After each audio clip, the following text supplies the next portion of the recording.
Gracias, presidente.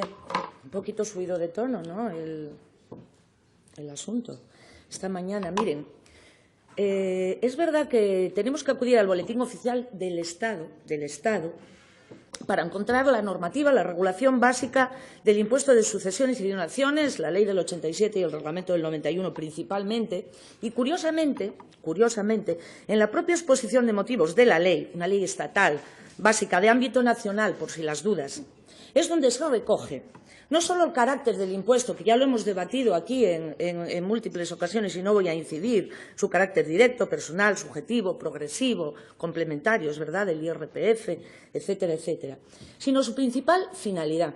Estoy hablando de la exposición de motivos de la ley estatal.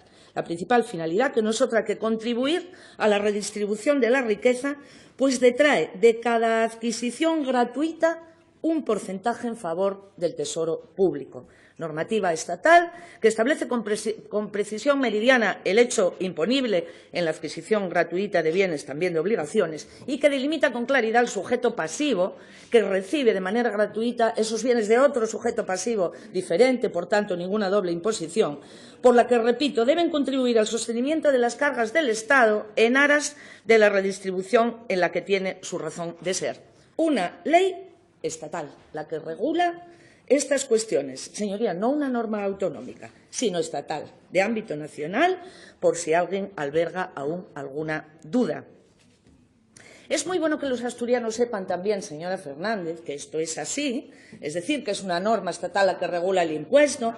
Es muy importante que sepan que ustedes que han tenido amplia mayoría absoluta durante muchos años, no han hecho ni un solo intento de derogar la ley en el ámbito estatal. Ninguno, cero, ninguno. O sea que, bueno, conviene que las cosas se precisen, se conozcan, se sepan y no se juegue efectivamente con los sentimientos de las personas. Señora, las personas no viven donde les place, viven muchos donde pueden. Bien. Es cierto que el tributo se ha cedido a las comunidades autónomas y es cierto que en uso de esas atribuciones competenciales que esa cesión a las comunidades autónomas han hecho, entre otras, a la nuestra, se ha producido esta modificación del impuesto que hoy debatimos, de la base imponible, elevando el mínimo exento para que en línea directa tributen ya solo quienes reciben las herencias más elevadas. De la vivienda habitual, relajando los requisitos de disponibilidad para que operen las reducciones de hasta el 99%, o la fiscalidad en la transmisión de empresas y negocios, eliminando límites o reduciendo plazos para fomentar la actividad y mantener o incrementar el empleo. Y menuda la que se ha liado por esta modificación, menuda la que se ha liado. Lo primero que quiero dejar claro es que el Partido Socialista no tiene rendición alguna frente al Partido Popular, puesto que llevaba en su propio programa electoral la reforma del impuesto. Punto primero. Y punto segundo, ¿hubo un acuerdo presupuestario? Pues sí, señorías, lo hubo, claro que lo hubo. Necesitábamos un presupuesto, ¿no es cierto? Necesitamos un presupuesto para que tenga partidas presupuestarias con las que llegar a la mayoría social que algunos reclaman con tanto protagonismo propio. Claro que lo necesitábamos. Esta reforma está ligada al presupuesto, sin ninguna duda, lo está.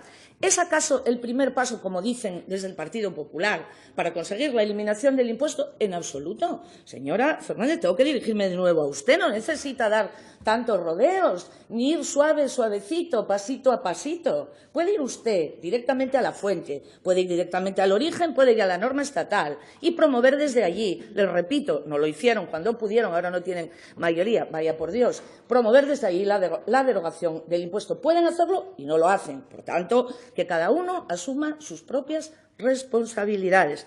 También debo decir que en absoluto esta modificación desvirtúa el impuesto ni pone en peligro la prestación de los servicios públicos. No la pone. A las pruebas me remito. Tenemos un presupuesto en 2017 que es un presupuesto cuantitativa y cualitativamente mayor que el presupuesto del año anterior para atender esos servicios públicos que algunos se empeñan en decir que están en claro riesgo de extinción por culpa de esta pequeña modificación. Señorías, no es así, no es en absoluto así en ningún caso. Claro que hay que adoptar acuerdos, por supuesto que hay que adoptar acuerdos en fiscalidad y en presupuestos. ¿Qué duda cabe en temas tan absolutamente esenciales? Por supuesto que tenemos que hacerlo. En cualquier caso, este debate, el que tenemos hoy, lo que quiero decir es que ya sucedió, ya pasó, ya está. Ya tenemos el presupuesto de 2017.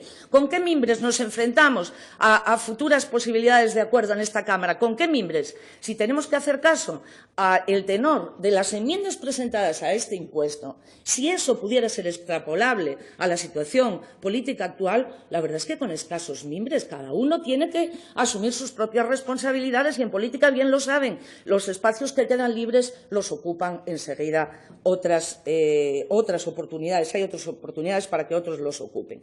En estas enmiendas, 46 enmiendas nada menos, de aluvión las del Grupo Foro, evidentemente, 30 nada menos, que sangran por la herida, señorías. Yo ya lo entiendo, que ustedes no estaban en la componenda, en el acuerdo y tal, y entonces, bueno, pues les duele y compiten con Foro a ver quién rebaja más.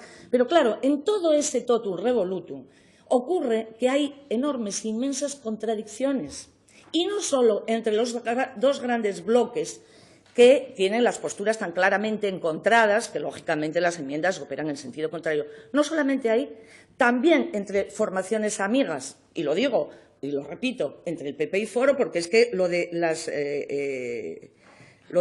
enmiendas de Foro es increíble, ¿no? Saben perfectamente que no pueden eliminar el impuesto aquí. Los de Foro lo saben también, igual que el Grupo del Partido Popular. Entonces hacen unas enmiendas que van en contra de sus propios intereses. Por intentar enmendar al PP, enmiendan cosas del tipo no suman ustedes el mínimo exento. Bueno, son contradicciones, convendrán conmigo. Lo mismo ocurre entre Izquierda Unida y Podemos. Exactamente lo mismo. No se ponen de acuerdo ni siquiera en el mínimo exento.